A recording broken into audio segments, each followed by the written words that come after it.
Hello दोस्तों, कैसे हैं आप लोग। हम लोग आज ज्यामिति के बारे में एक टॉपिक है, पढ़ेंगे लंब रेखा और समांतर रेखा। ये टर्म दरअसल इस पर बहुत से क्वेश्चन बनते हैं और इस क्वेश्चन को कैसे सॉल्व करेंगे उसके लिए कुछ हमको बेसिक नॉलेज होना बहुत ज़रूरी है। ठीक है, तो जैसे हम कहें आप एक पेपर ले लो, क्या ले लो, पीस ऑफ पेपर। एक पेपर ले लिए और इस पेपर को आप यहाँ से मोड़ दो, कहाँ से, बीच से मोड़ दो। मोड़ने के बाद जब खोलोगे तो यहाँ पर आप देखोगे एक निशान बन जाएगा। क्या बन जाएगा? एक निशान बन जाएगा। ठीक है, इस निशान को आप पी क्यू कह दो। क्या कह दिया? पी क्यू कह दिया। अब इसी पेपर को जब हम निशान बन गया, अब इसी पेपर को हम एक बार ऐसे नीचे से आधे पर से फिर मोड़ दें तो कहाँ पर निशान आएगा? तो निशान इस पर आ जाएगा, इस पर आ जाएगा, इस पर आ जाएगा। देख रहे हैं आप? मान लीजिए इसको कह दिया हमने आर एस। तो इस तरह से जो निशान बन रहा है प्लस के शेप में, इन सभी निशानों के बीच का जो कोण बनेगा, ये जो कोण होगा ये 90 डिग्री बनेगा। ये कितना बनेगा? 90 डिग्री। चारों कोण 90 डिग्री बनेंगे समकोण पर। और जब ये समकोण पर बनेंगे तो इनको हम लोग कहेंगे कि ये दोनों जो रेखाएं बन रही हैं पी क्यू और आर एस, जो रेखाखंड हमारे बन रहे हैं पेपर को फोल्ड करने पर, ये आपस में एक दूसरे पर लंब है। क्या है? लंब। ये शब्द लिखा गया है लंब, परपेंडिकुलर है। ठीक है, इस चीज को आप समझिए। एक पेपर को हमने ऐसे मोड़ा, फिर खोल के ऐसे मोड़ा, तो जो बीच में जो इस पे निशान पड़ेगा उसको हम लोग क्या कहेंगे? परपेंडिकुलर। या ये कहेंगे कि पी क्यू जो है आर एस पर लंब है, या आर एस जो है पी क्यू के साथ लंब है। ठीक है, एक दूसरे से परस्पर ये लंब है। अब हम लोग क्या करेंगे, लंब को समझने के लिए आते हैं इधर। जब दो रेखा, ठीक है, फिर से देखिए, जब दो रेखा एक दूसरे को काटती है तो उन्हें क्या बोलते हैं? प्रतिच्छेदी रेखाएं। क्या कहा जाता है? प्रतिच्छेदी रेखाएं। और जिस बिंदु पर काटती हैं उसे क्या कहा जाता है? उसे क्या कहा जाता है? प्रतिच्छेद बिंदु। आपको बताया था ना ये चीज हम, कि ये प्रतिच्छेद बिंदु है और ये रेखा प्रतिच्छेदी है। इसमें आगे पीछे आगे के कोण जो होते हैं शीर्षक बिंदु कोण बराबर होते हैं, ये बता चुके हैं। तो अब हम ये कहें कि जब प्रतिच्छेदी बिंदु पर जो कोण बन रहा है, किसका? प्रतिच्छेदी रेखाओं का जो कोण बन रहा है, अगर वो 90 अंश हो जाए, क्या हो जाए? 90 अंश हो जाए, तो जाहिर सी बात है जब प्रतिच्छेदी रेखाएं आपस में एक दूसरे को काटें और वहां पर कटान बिंदु जो होगा इसका, जिस पॉइंट पे काटेंगे प्रतिच्छेद बिंदु पर, वहां पर अगर कोण 90 अंश का बन जाए तो ये दोनों रेखाएं एक दूसरे की क्या कहलाएंगी? लंब कहलाएंगी। क्या कहलाएंगी? लंब कहलाएंगी। लंब जो शब्द है, जो ये लंब एक शब्द है, इसका सीधा मतलब है 90 डिग्री से।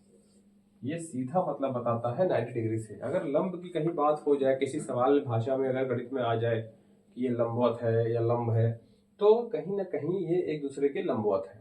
ठीक है, इनको हम लोग एक दूसरे के लंबवत या लंब रेखाएं कहते हैं। जैसे अभी हम एक आयत बना लें, ठीक। अब आप देखो, आयत के सभी चारों कोण कितने कितने अंश के होते हैं? 90 अंश के होते हैं, अर्थात समकोण होते हैं। होते हैं नहीं होते? बेसिक चीजें पढ़ाया जाता है, वर्ग में होते हैं।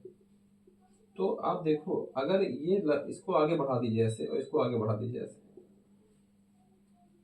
मान लीजिए बढ़ा दिए, तो ये दोनों आपस में काट रहे हैं तो कटान बिंदु पर किसका कोण बना? 90 अंश कोण। तो हम कह सकते हैं कि आयत की भुजाएं एक दूसरे पर लंब होती हैं। ठीक है, एक दूसरे पर लंब होती हैं, ये 90 अंश का कोण है। आयत की भुजाएं, वर्ग की भुजाएं एक दूसरे पर क्या होती हैं? लंब होती हैं। इस तरह से हम इसको समझ जाएंगे कि ये हमारा लंब हो गया। ठीक है, अब कभी कभी जैसे आता है कि लंब के बारे में, कि कोई रेखा खंड है पी क्यू, ठीक है, पी क्यू, इस पर एक लंब ऐसे खींचा गया है। ठीक, तो ये लंब जो है इसको 90 अंश का कोण बनाएगा इस वाली रेखा के साथ। ठीक है, कभी कभी ये रेखाएं बढ़ाई हुई नहीं दी जाती। अब समझिएगा, ये नीचे की तरफ हम बढ़ा देते हैं, कहते हैं प्रतिच्छेदी रेखाएं, ये बढ़ाया हुआ नहीं दिया जाएगा, ऐसे दे दिया जाएगा। तो इसको आपको मानना है कि ये इस पॉइंट पर रुक गई है, लेकिन ये भी प्रतिच्छेदी रेखा है और इसको काटते हुए आगे जा रही है। प्रतिच्छेदी रेखाएं, जब कोई दो रेखाखंड आपस में 90 से कोण बनाती हैं तो वो दोनों एक दूसरे पर लंब कहलाती हैं। ये जान लीजिएगा। ये PQ और AB जो है PQ पर लंब है, ठीक। और हम कह सकते हैं कि AB पर PQ भी लंब है, क्योंकि ये जो है इसके साथ 90 से कोण बना रही है। परस्पर की बात करेंगे, दोनों एक दूसरे पर लंब है, ठीक है। तो ये हमारी लंब रेखा हो गई। इसमें PQRS लंब रेखा हो गई। इसमें अगर हम नाम दे दें क ख ग घ, तो का खा गा घा परस्पर लंब हो गई, ये परस्पर लंब हो गए, ठीक है। ये तो हमारी थी लंब की अवधारणा, ठीक है। 90 अंश का जो कोण हमारा होगा, अगर वो दिखेगा तो आप लंब समझ लेंगे। लंब खींचना हो किसी रेखा पर तो उसके लिए बताया गया, जो बचपन में बताया गया है प्रोसेस है, बता दे रहे हैं थोड़ा सा। किसी एक पॉइंट को आप केंद्र मान लीजिए, किसी एक पॉइंट को आप सेलेक्ट कर लीजिए और गोला प्रकार या कंपास को लेकर के एक ऐसे आर्क लगा दीजिए, एक चाप लगा दीजिए। क्या लगा दीजिए? एक आर्क लगा दीजिए। जिस आर्क को आपने लिया था उसी आर्क से आप यहाँ पे लगा दीजिए और यहाँ पर भी लगा दीजिए, ठीक। फिर इसी पॉइंट पर रख करके ऐसे लगा दीजिए और ऐसे लगा दीजिए। जहां पर ये कट हो रहा है इसको इससे मिला दीजिए, तो यहाँ पर आपका क्या खींच जाएगा? एक लंब खींच जाएगा। तो ये तो लंब की रचना हो गई, या कैसे लंब खींचा जाएगा, ये तो रचना क्या है, ये दूसरा प्रोसेस है। लेकिन परीक्षाओं में ज्यादातर ये चीज नहीं आएगा, ये आएगा आपको इसकी प्रॉपर्टीज के बारे में, ठीक है। अब आता है मोस्ट इंपॉर्टेंट टॉपिक, समांतर रेखा, पैरेलल लाइंस, ठीक है। आपको बता दिया गया है कि ये दो रेखाएं हैं, ठीक। इनके बीच की दूरी यहाँ पर देखिए, यहाँ पर देखिए, यहाँ पर देखिए, यहाँ पर देखिए। इनके बीच की दूरी आप देखिए इस जगह से लेकर के इस जगह तक। जैसे ये PQ है और ये RS है, ये दो रेखाखंड है। P और R की तरफ इनकी दूरी बताइए, ज्यादा है कि यहाँ पर ज्यादा है? इधर ज्यादा है, इधर कम है। इधर जाते जाते दूरी हमारी बढ़ रही है, ठीक है। अब इसी को हम ऐसे ले लेते हैं ABCD। यहाँ पर दूरी देखिए आप, यहाँ पर दूरी देखिए आप, यहाँ पर दूरी देखिए आप, यहाँ पर दूरी देखिए आप। दोनों में क्या अंतर नजर आ रहा है? दोनों में अंतर ये नजर आ रहा है कि इसमें रेखा की, दोनों रेखाओं के बीच की दूरी जगह जगह पर वैरी कर रही है, मतलब बदल रही है। यहाँ पर ज्यादा दूरी है इन दोनों रेखाओं के बीच में, यहाँ पर कम दूरी है, यहाँ पर सबसे कम दूरी है। लेकिन AB और CD के बीच में जो दूरी यहाँ पर है वही दूरी यहाँ पर है, वही दूरी यहाँ पर, सभी जगह एक समान दूरी है। जब ऐसी कंडीशन आती है, जब कभी ऐसी कंडीशन आती है और दोनों के बीच की दूरी हर जगह पर समान रहे, क्या रहे? हर जगह पर समान रहे, तो उसे हम लोग क्या बोलते हैं? समांतर रेखाएं। हम कह सकते हैं AB रेखा जो है, रेखाखंड समांतर है CD के रेखाखंड के। ये जो चिन्ह है ऊपर लगाए हैं, रेखाखंड का चिन्ह है। अगर इस पर हम तीर लगा दें ऐसे, तो ये रेखा का चिन्ह हो जाएगा। बता चुके थे आपको पहले की वीडियो में कि इसको हम लोग रेखा बोलते हैं, इसको हम लोग किरण बोलते हैं और इसको रेखाखंड बोलते हैं। तो रेखाखंड अगर ये लिखा है तो इसको हम सीधे सीधे ऊपर एक रेखाखंड बना देंगे। किरण होती तो ऐसे लिख देते और रेखा होती तो दोनों तरफ तीर लगा देते। ये हम पहले की वीडियोस में पढ़ा चुके हैं, आप देख सकते हैं। तो रेखाखंड AB समांतर है रेखाखंड CD के। बात समझ में आ रही है? इसको गणितीय भाषा में लिखने का ये तरीका है, ठीक है। यहां पर हम कह सकते हैं, ठीक है, PQ समांतर नहीं है RS के।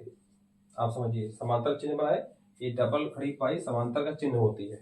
इसी समांतर नहीं है तो उसको काट दिया जाता है। समांतर नहीं है किसके? RS के। मतलब PQ RS के समांतर नहीं है, लेकिन ABCD के समांतर है। तो ये हमारा कहलाएगा समांतर रेखाएं, ठीक है।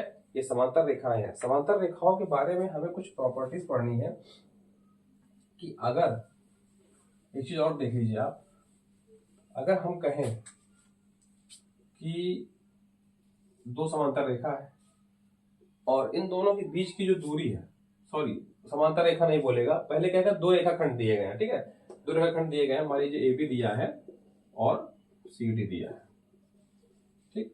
इन दोनों रेखाखंडों के बीच की लंबवत दूरी, लंबवत मतलब जहां लंबवत शब्द है 90 की बात करेंगे ना, लंबवत मतलब ये एकदम सीधा था, ये कोण 90 अंश है, यहां पर भी 90 अंश है। मतलब इन दोनों के बीच की जो लंबवत दूरी है, लंबवत दूरी मतलब सीधी दूरी, ठीक है, लंबवत मतलब ही होता है एकदम लंबवत सीधा सीधा दूरी। तो सीधी दूरी जो है वो यहाँ पे भी 90 अंश है, यहाँ पे भी 90 अंश है, और दोनों बराबर है। अगर ऐसा कभी आपसे पूछा जाए कि दो रेखाखंडों के बीच की लंबवत दूरी हर बिंदु पर एक है, हर बिंदु पर, चाहे वो यहाँ पर हो, यहाँ पर हो, यहाँ पर हो, यहाँ पर, सभी जगह एक हो, तो वो दोनों रेखाएं आपस में कैसी रेखा होंगी? तो वो दोनों रेखाएं आपस में समांतर रेखा होंगी, ठीक है ना। इसको आप समझ लीजिए, ये प्रॉपर्टी अंदर की देकर के बाहर की चीजें पूछ लेते हैं सवालों में, ठीक है, क्योंकि सीटेट में लैंग्वेज बेस्ड क्वेश्चन आते हैं, लैंग्वेज समझना बहुत जरूरी है।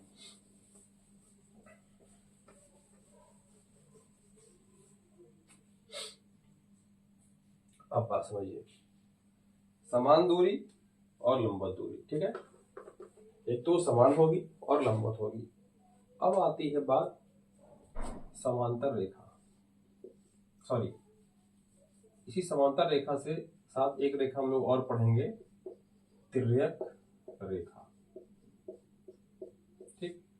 इसका बहुत ही बड़ा रोल है क्वेश्चंस को सॉल्व करने में, इसके इर्द गिर्द बहुत से सवाल बनते हैं।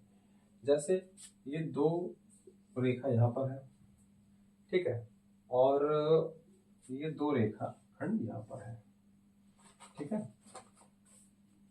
तो हमें क्या करना है, अब देखिए, इन दोनों रेखाओं को एक साथ जब कोई रेखा काटती है, कोई भी रेखा जब एक ही रेखा काटती है एक साथ, जैसे ये काट दिया और इसको भी काट दिया, बात समझिएगा, बहुत बेसिक चीज बताई जा रही है और ध्यान से समझिएगा। ये है हमारी एक रेखा हो गई L, ये हो गई M, मान लीजिए इसका नाम दे दिए, इसको हमने दे दिया P, इसको दे दिया Q, या A B दे दिया, ठीक है, A B दे दिया, ठीक है। अब इसको समझना ध्यान से क्या है कि इसको काट रही है, तो देखिए जब कहीं कोई चीज कट रहा है तो जाहिर सी बात है वो कोण बनाएगा। कोण यहाँ बन रहा है नहीं बन रहा, देखिए दो रेखाओं के बीच झुकाव कोण कहते हैं। तो यहाँ पर एक कोण बन रहा है, एक कोण यहाँ पर बन रहा है, यहाँ पर बन रहा है, यहाँ पर बन रहा है, यहाँ पर बन रहा है, यहाँ पर बन रहा है, यहाँ पर बन रहा है, यहाँ पर बन रहा है। इसको हमने दे दिया कोण 1, कोण 2, कोण 3, कोण 4 नाम दे दिया, कोण 1, कोण 2, कोण 3, कोण 4 ये नाम दे दिया, ठीक। तो जो दो रेखाओं को एक साथ कोई रेखा काटती है तो इस रेखा को हम लोग नाम दे देते हैं तिर्यक रेखा। क्या बोल देते हैं? तिर्यक रेखा। इसकी तिर्यक रेखा कौन सी होगी? ये होगी तिर्यक रेखा, ठीक है। किस बिंदु पर काट रही है? मान लेते हैं P पर काट रही है और Q पर काट रही है, तो यहां पर भी P और Q पर क्या बनेगा? कोण बनेगा। ध्यान से देखिएगा, चार चार कोण बन रहे हैं, ठीक। 1 2 3 4 ले लेना, 4 5 6 नहीं, 4 यहाँ पे है, 5 6 7 8, ठीक। इसमें भी चार चार के 8 कोण बनेंगे, 5 6 7 8, ठीक। ये हमारे 4 कोण यहाँ पर बन रहे हैं, 8 कोण यहाँ पर बन रहे हैं, 8 कोण यहाँ पर बन रहे हैं, ठीक।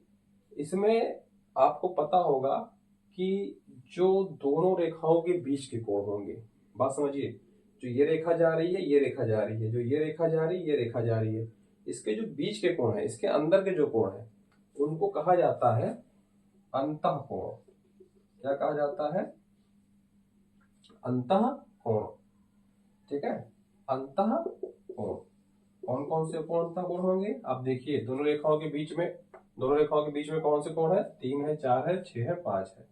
कोण 3, कोण 4, कोण 5, कोण 6, ये अंतःकोण होंगे। मतलब जो कोण यहाँ लाई करेगा वो अंतःकोण होगा, ठीक। और जो इस रेखा के बाहर के कोण होंगे वो क्या कहलाएंगे? बाह्य कोण कहलाएंगे। क्या कहलाएंगे? बाह्य कोण या बहिर्कोण, बाह्य कोण, ठीक। कौन कौन से हो गए? कोण 1, कोण 2, कोण 3 नहीं, कोण 3 नहीं, कोण 7, कोण 8, कोण 1, कोण 2, कोण 7, कोण 7, कोण 8, ये दोनों रेखा के बाहर के कोण, इधर के कोण क्या कहलाएंगे? बाह्य कोण कहलाएंगे। और अंदर के कोण क्या कहलाएंगे? अंतःकोण। देखिए बीच के कोण हो गए अंतःकोण, इसके रेखा के नीचे की साइड कोण भी बाह्य कोण हो गए, ऊपर के कोण भी बाह्य कोण हो गए। सेम यहां पर भी वही चीज होगा कि जितने कोण बीच में होंगे वो क्या होंगे? अंतःकोण, और ये क्या होंगे? बाह्य कोण, बाह्य कोण। ठीक, अब हम यहां पर दोनों में एक ही चीज बता रहे हैं, पर दिमाग में आ रहा होगा कि क्यों हम दोनों को साथ बता रहे हैं। अब आप देखिए दोनों में डिफरेंस क्या है। दो रेखाओं को तिर्यक रेखा काट रही है, दो रेखाओं को तिर्यक रेखा काट रही है, लेकिन ये समांतर रेखाएं आपस में नहीं है। ये और ये L और M, रेखा L और रेखा M, ये दोनों आपस में समांतर नहीं है, बल्कि A और B क्या है? आपस में समांतर है। क्या है? आपस में समांतर है। तो ये समांतर है, तो इस पर बहुत से सवाल बनते हैं। इस पर तो नहीं बनेंगे ज्यादा सवाल, इस पर तो नहीं बनेंगे, ये बहुत इंपॉर्टेंट नहीं है। ठीक है, इसमें कुछ सवाल बनेंगे और इसके अंतर्गत कुछ कोणों को परिभाषित किया गया है, कुछ कोणों के बारे में बताया गया, कुछ कोणों की विशेषता बताई गई है, और जिसके ऊपर बहुत से सवाल बनते हैं। आइए इसको हम लोग अलग से फिर से समझते हैं। जब रेखाएं समांतर हों और उन्हें एक तिर्यक रेखा काटे, तब क्या क्या हो सकता है? जब रेखाएं आपस में समांतर हों और उन्हें एक तिर्यक रेखा काटे तो क्या क्या हो सकता है? ठीक है, आइए, ये एक रेखा है, ये एक रेखा है। ठीक, हम इसको मान ले रेखा L, रेखा M। हम कह रहे हैं कि L और M क्या है? आपस में समांतर है, बता दिया गया, L समांतर है। ठीक, ये बता दिया गया। अब इसको एक तिर्यक रेखा काट रही है, काट रही है ना, एक तिर्यक रेखा काट रही है।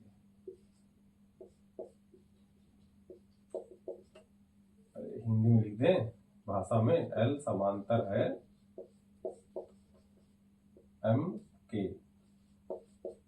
ठीक, L समांतर है M के, उसको गणित की भाषा में यहां लिखा गया है और हिंदी की भाषा में यहां लिखा गया है। अब आप बताइए, ये दो पॉइंट पे काट रही है तिर्यक रेखा, ये क्या है? हमारी तिर्यक रेखा।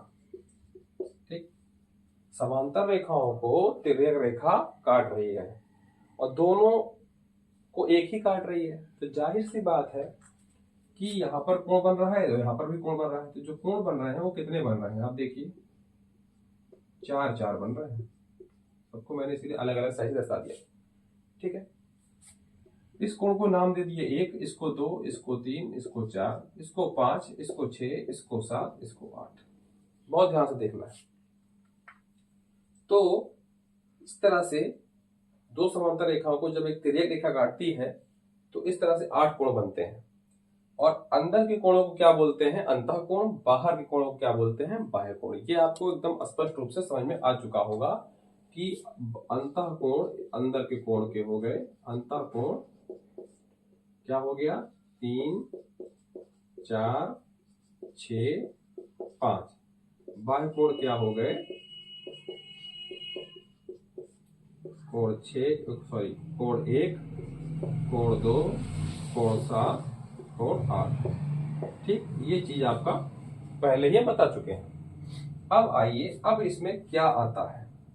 अब आता है, अच्छा बताइए कि जब तिर्यक रेखा इनको काट रही है, कॉमन तिर्यक रेखा, ये दोनों एकदम सीधी है, दूरी इनकी बराबर है, जो यहाँ पे है वहां पे वहां पे, इसमें कोई बदलाव नहीं हो रहा, हर जगह एक ही सिमेट्री से चल रही है और इसको एक ही रेखा काट रही है। तो जो रेखा इसको काट रही है वो उसी तरह काटते हुए इसको भी आगे बढ़ जा रही है। जैसे इसको काटते हुए आगे बढ़ी, उसी दिशा में काटते हुए आगे बढ़ गई। दिशा भी नहीं बदली तिर्यक रेखा की, इस तिर्यक रेखा की दिशा नहीं बदलती है। ठीक है, तो क्या होगा कि ये तिर्यक रेखा जो झुकाव इस यल रेखा के साथ बनाएगी, वही झुकाव यम रेखा के साथ भी बनाएगी।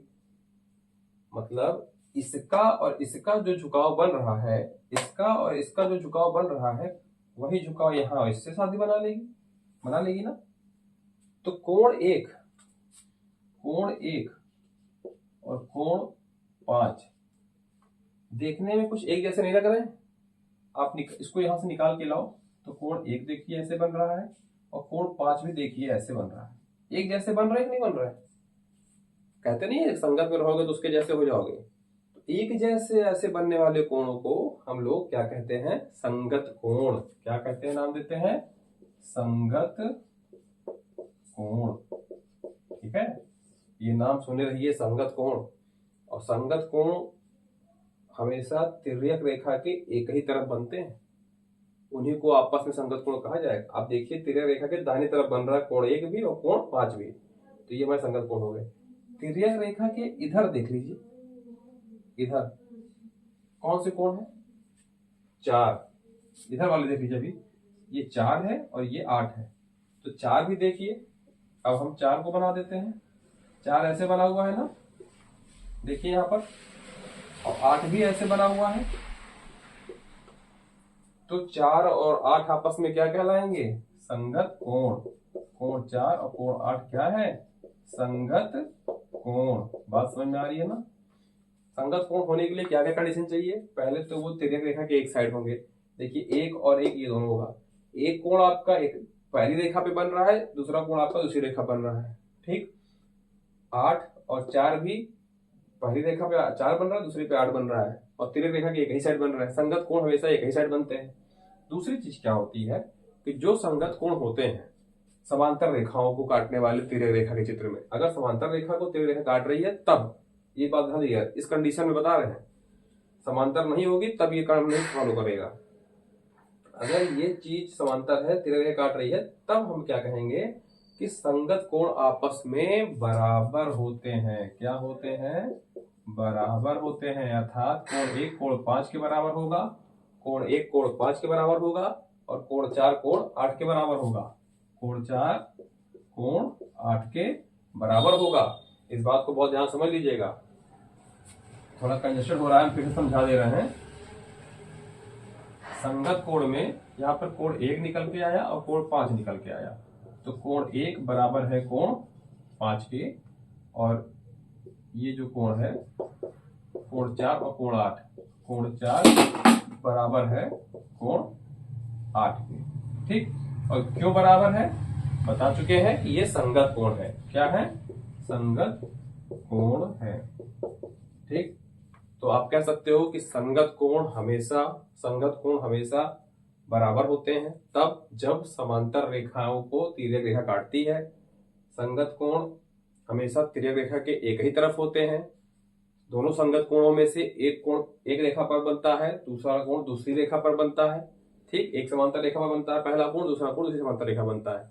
तो ये हमारा हो गया संगत कोण। आप लोग को समझ में आ गया होगा, ये हो गया हमारा संगत कोण। ठीक है, अब आइए इसके बाद एक टर्म और पढ़ते हैं।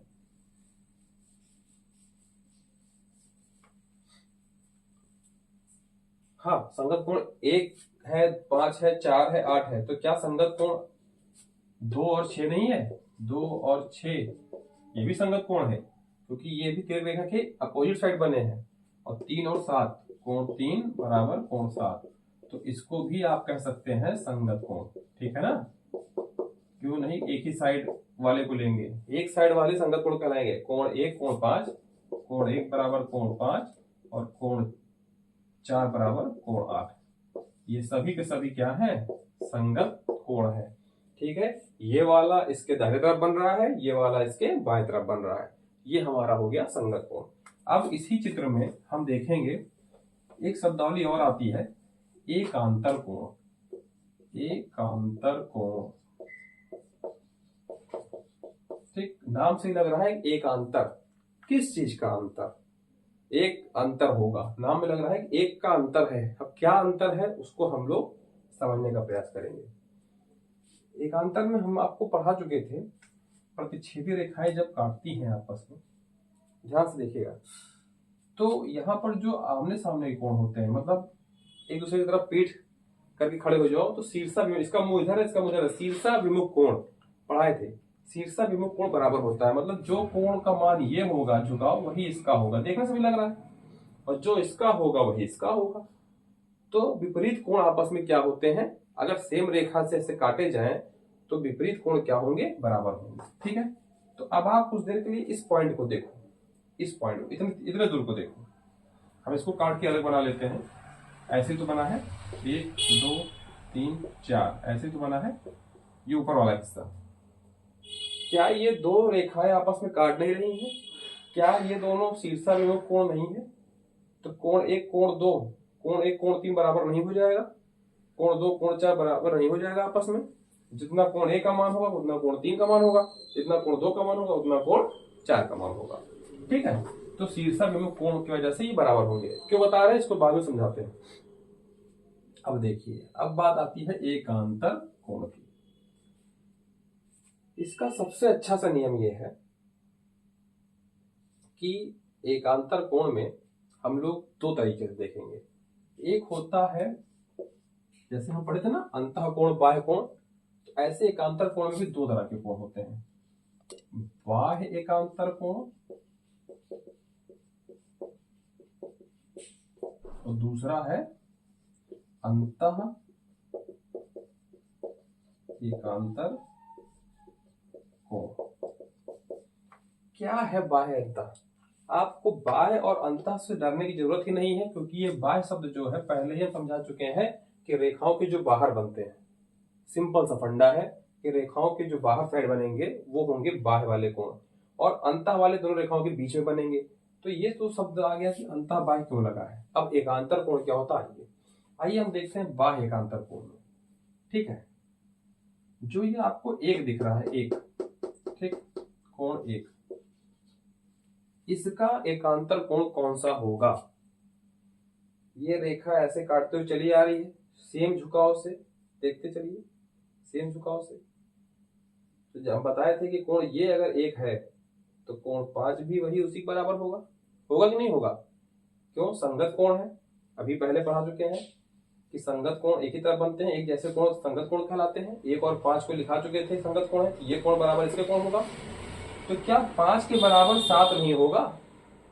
शीर्षाभिमुख कोण, अपोजिट डायरेक्शन कोण, बताया गया ना, शीर्षाभिमुख कोण, अपोजिट डायरेक्शन कोण, क्या ये 7 और 5 बराबर नहीं होंगे? हम कह रहे हैं कि एक इसके बराबर है, ये इसके बराबर है, एक इसके बराबर है संगत कोण से, और ये इसके बराबर है अपोजिट डायरेक्शन कोण से, शीर्षाभिमुख कोण से। तो क्या कोण एक कोण 7 के बराबर नहीं होगा? बिल्कुल होगा।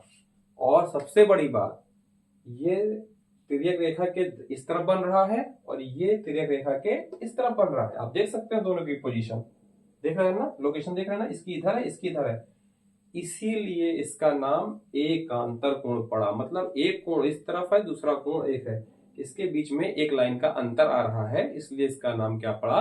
एकांतर कोण पड़ा। तिर्यक रेखा के एक तरफ होगा दूसरा कोण और ये कोण इस तरफ होगा। बाह्य एकांतर क्यों पड़ा?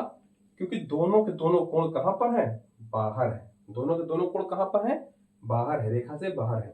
सेम आइए इधर आइए, कोण 2 को देखिए आप, कोण 2, ठीक है, तो क्या कोण 2 के बराबर कोण 6 नहीं होगा? संगत कोण होगा ना, कोण 2 के बराबर कोण 6 संगत कोण होगा। और 6 का जस्ट उल्टा कोण क्या है? ये कोण 8। जस्ट 6 का उल्टा क्या है? कोण 8। तो 2 और 8 भी तो आपस में बराबर होंगे, कोण 8। तो ये भी आपके बाह्य एकांतर कोण कहलाएंगे। क्यों बाह्य एकांतर कहलाएंगे? क्योंकि इस रेखा के ऊपर 2 भी बन रहा है, इस रेखा के बाहर 2 8 भी बन रहा है। तो ये हमारे हो गए बाह्य एकांतर कोण।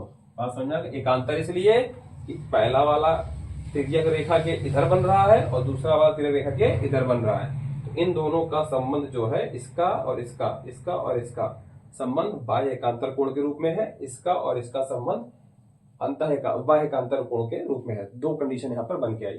ठीक है, हम इसको इसके बराबर दिखाए थे संगत कोण के। कोण 2 कोण 6 के बराबर है संगत कोण के माध्यम से, और कोण 6 कोण 8 के बराबर है शीर्षाभिमुख कोण के माध्यम से। इसलिए कोण 2 कोण 8 के बराबर दिखा दिए। हम ऐसा कर सकते हैं, यहीं पे शीर्षाभिमुख दिखा दें। कोण 2 का शीर्षाभिमुख क्या होगा? 4 होगा, नहीं होगा? भाई कोण 2 का उल्टा तो 4 है, देखिए, तो 4 भी 2 के बराबर होगा। और जब 4 बराबर है तो 4 का संगत कोण 8 है, इसलिए भी हम 2 को 8 के बराबर दिखा सकते हैं। केवल दिमाग को सोचना है, इसी में सारे कोण आपस में एक दूसरे के बराबर आपको मिल जाएंगे। आइए अंतः एकांतर कोण पर थोड़ा सा फोकस करें। अब लाइन के अंदर भी देखना है हमको। ये क्या है? कोण 4। कोण 4 क्या है? कोण 4 जो है, जाहिर सी बात समझिएगा, किसके बराबर था? कोण 8 के। है कि नहीं बराबर? कोण 4 कोण 8 के संगत कोण है कि नहीं?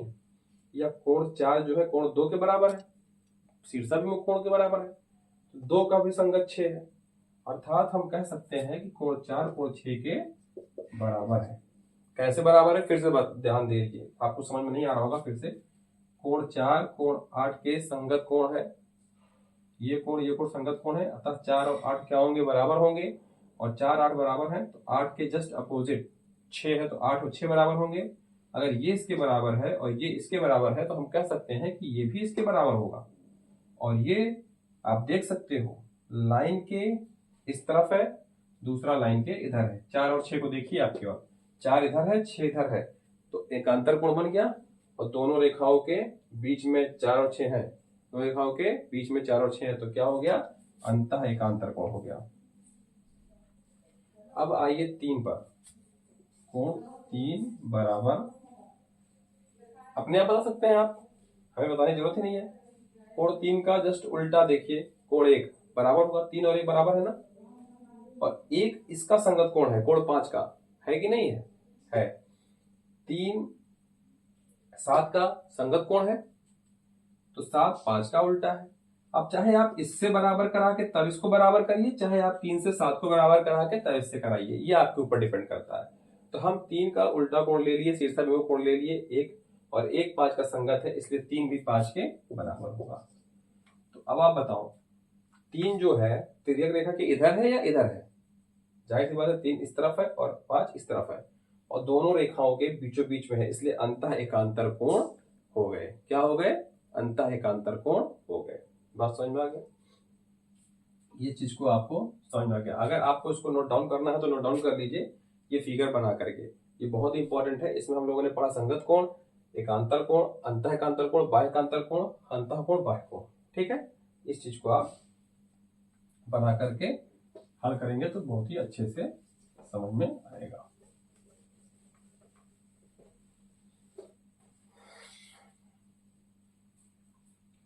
जैसे हम ये भी कह सकते हैं, अब आप फिर से देख लो कुछ चीज।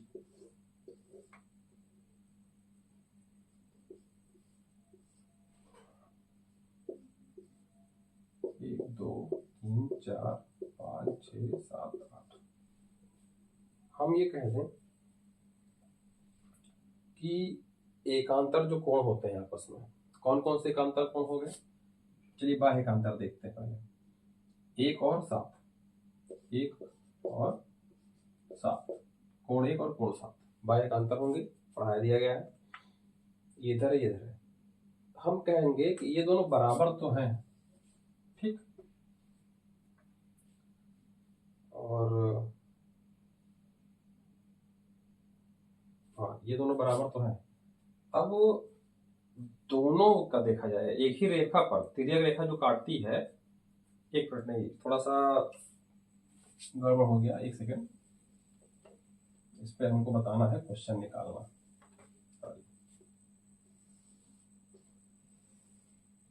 बड़ा चित्र बनाएंगे समझ में आएगा।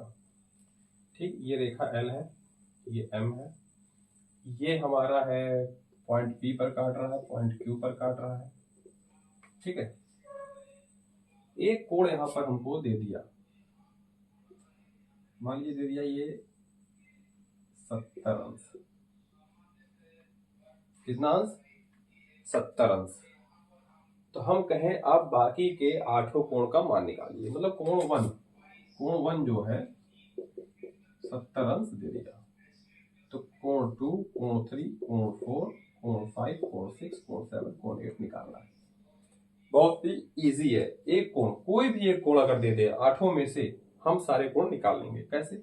अब आइए देखिए, पूरी रेखा कितना है? सीधी रेखा है, और आपको बताया गया पूरी रेखा कितने अंश कोण बनाती है? 180 अंश कोण बनाती है, जिसको हम लोग सरल कोण या ऋजु कोण कहते हैं। पूर्व के वीडियोस में आपको देखने को मिल जाएगा कि ये सीधी रेखा, मतलब यहां से यहां तक पूरा कोण कितना बन रहा है? 180। 180 में से ये 70 है, तो हम 70 निकालें तो यहाँ कितना बचेगा?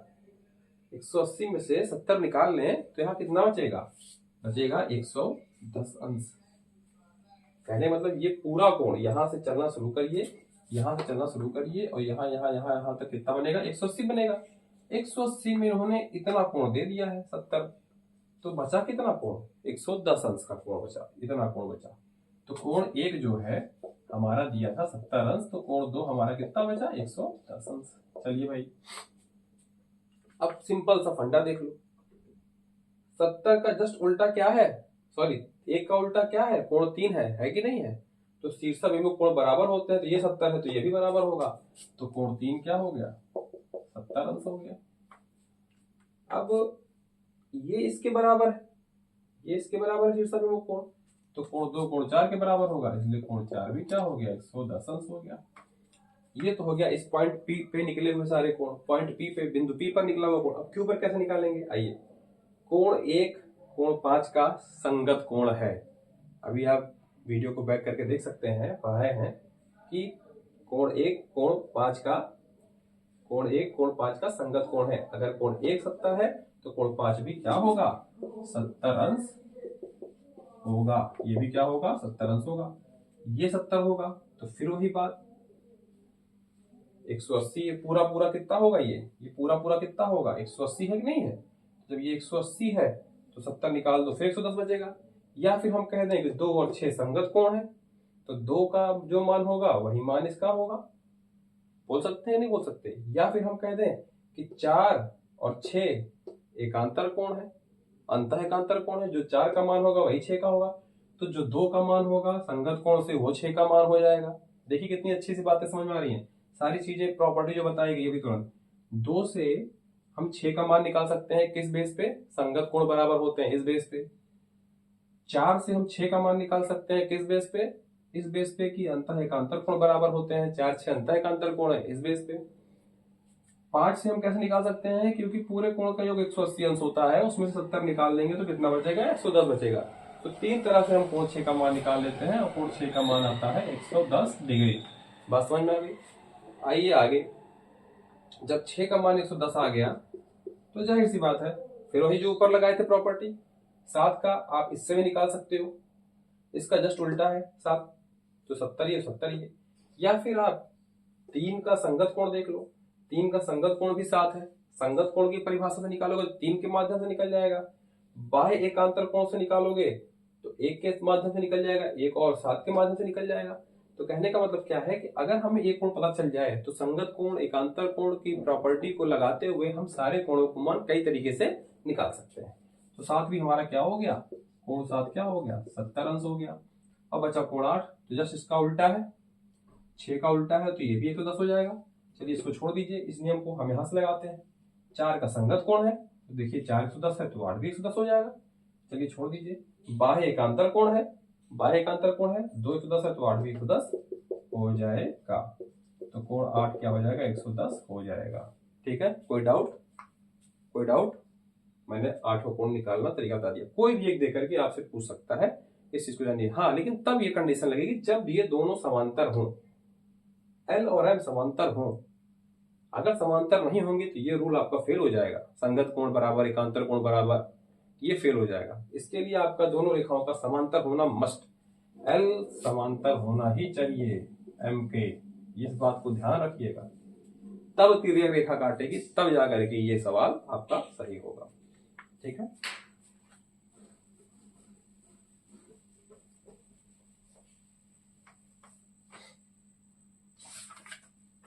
एक डायग्राम है जैसे कि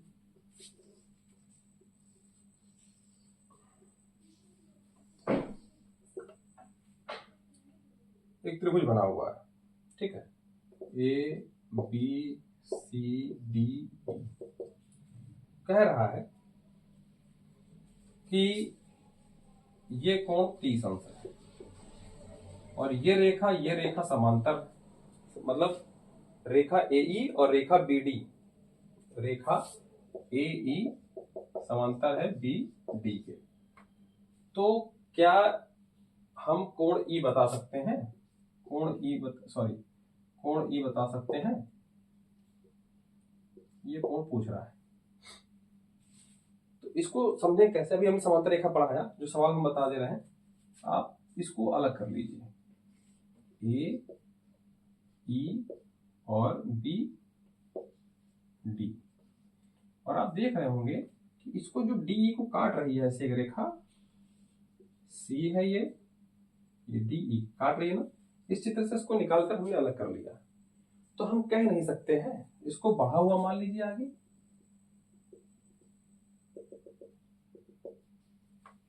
दो समांतर रेखा है बी ए और बी डी समांतर है, देखिए यहाँ पहले बता दिया सवाल में, और इसको एक लाइन ये काट रही है, तिर्यक रेखा काट रही है। तो अगर ये कोण 30 अंश दिया हुआ है तो ये हम नहीं निकाल लेंगे। याद करिए, सिंपल सा फंडा, ये कोण और ये कोण बराबर होते नहीं होते हैं संगत कोण की परिभाषा से, ये बराबर, तो सेम संगत कोण नहीं लग रहा है, 30 के बराबर ये भी हो जाएगा 30 देखने से। तो चित्रों में आपको इस तरह के डायग्राम दिए जाएंगे जहां पर उसके बारे में बताया जाएगा कि संगत कोण है और संगत कोण है, समांतर रेखा है और समांतर रेखा में बता करके, तो आपको जब तक उसके संगत कोण एकांतर कोण की प्रॉपर्टी पता नहीं होगी आप इसको नहीं लगा पाओगे, और इस तरह आप डायरेक्टली इसको देखते ही उसका आंसर बता दोगे। अब इसका उल्टा भी पूछ लेता है, क्या पूछता है आइए देखते हैं। कभी कभी आपको कहेगा कि इस चित्र में दोनों कोण बराबर है, तो क्या रेखा, इसमें समांतर रेखाएं खोजिए कौन कौन सी हैं। जब दोनों कोण आपके 30-30 हैं, ये बता दिया, ये नहीं कह रहा समांतर है लेकिन कह रहा कोण 30-30 है, तो कोण बराबर तभी होंगे, इस तरह के संगत कोण आपस में तभी बराबर होंगे जब वो रेखाएं समांतर होंगी। तो समांतर कह करके कोण निकलवा सकता है, या फिर दोनों को बराबर बराबर कोण दे करके, संगत कोण दे करके या एकांतर कोण दे करके आपसे पूछ सकता है ये रेखाएं समांतर हैं कि नहीं है, ठीक है ना, वाइस वर्सा दोनों पूछ सकता है। तो ये बस समांतर दे करके पूछेगा कोण तो आप ऐसे निकाल लोगे, और दोनों को कोण बराबर दिखा देगा पहले से पूछेगा तो ये दोनों समांतर होंगी, क्योंकि जो प्रॉपर्टी हम पढ़ा चुके हैं तिर्यक रेखा वाली प्रॉपर्टी से संगत एकांतर कोण आपका बराबर होगा।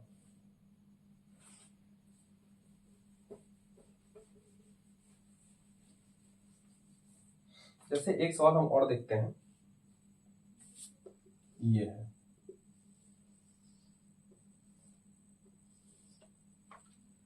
A B C D E, ये इतने पॉइंट दिए, कह रहा है कि ये कोण 60 अंश है और ये कोण 60 अंश है।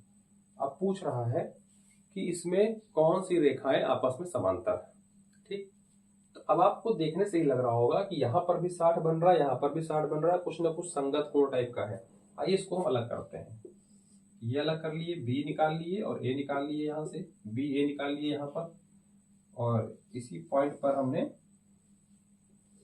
ई यहाँ रखा, डी और सी यहाँ पे निकाल लिए, डी और सी यहाँ पर निकाल लिए, ये भी 60 है और ये भी 60 है। बात समझ में आ रही है, दोनों के दोनों 60 है। अब इसको हम डॉट डॉट डॉट डॉट आगे बढ़ा हुआ मान लेते हैं काल्पनिक के रूप में, क्योंकि चित्र में तो दिया नहीं इसलिए हम डॉट डॉट बढ़ाते हैं, ठीक है, जहां तक चित्र दिया रहता है वहां तक।